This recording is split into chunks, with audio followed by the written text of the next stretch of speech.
Damura FC secara mengejutkan mampu melaju lolos ke babak final turnamen HUT ke-33 Persimura Bernun. Pencapaian membanggakan sekaligus mengukir sejarah baru untuk Damura di bawah pimpinan Presiden Hayati Saniwar. Damura menghadapi laga sulit melawan PSBS Bambi di semifinal yang berlangsung di lapangan hijau Persimura Bernun. Sejak kick-off babak pertama, pemain Damura langsung tampil menyerang untuk menekan pertahanan PSBS Bambi.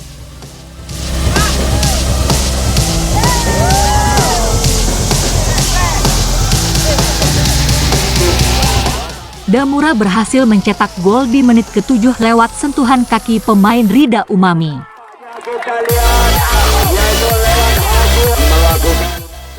Pemain PSBS Bambi semakin agresif sejak tertinggal 1-0 dari Damura. Anak asuh Om Din mencoba membangun serangan untuk menggempur pertahanan Damura, namun berhasil dipatahkan pemain barisan bawah Damura.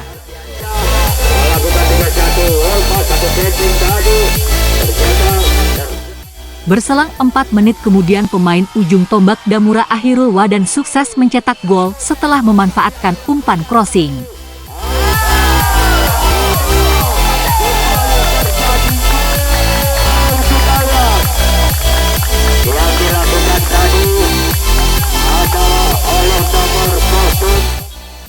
Pemain Damura tampil maksimal di hadapan seribuan penonton yang menyaksikan langsung jalannya pertandingan laga pamungkas itu. Damura unggul 2-0 hingga waktu turun minum tanpa balasan dari PSBS Bambi. Pada babak kedua, aksi jual beli serangan kedua tim semakin gencar dilakukan. PSBS Bambi terus mengejar ketinggalan atas Damura.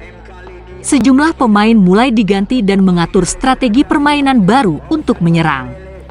Namun sejumlah peluang yang dimiliki pemain PSBS Bambi gagal penyelesaian akhir.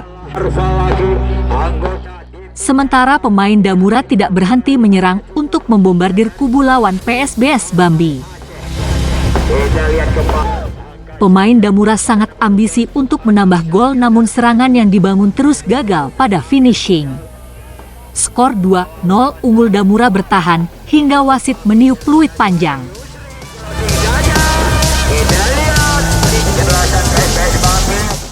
Kemenangan Damura merupakan sejarah baru bagi tim bertabur bintang yang selama ini kandas di semifinal pada sejumlah open turnamen. Presiden Damura Hayati Saniwar mengaku sangat bangga atas capaian dan kerja keras para pemain hingga mendapat tiket ke babak final. Dari Kabupaten Pidi, Rudi Loka melaporkan.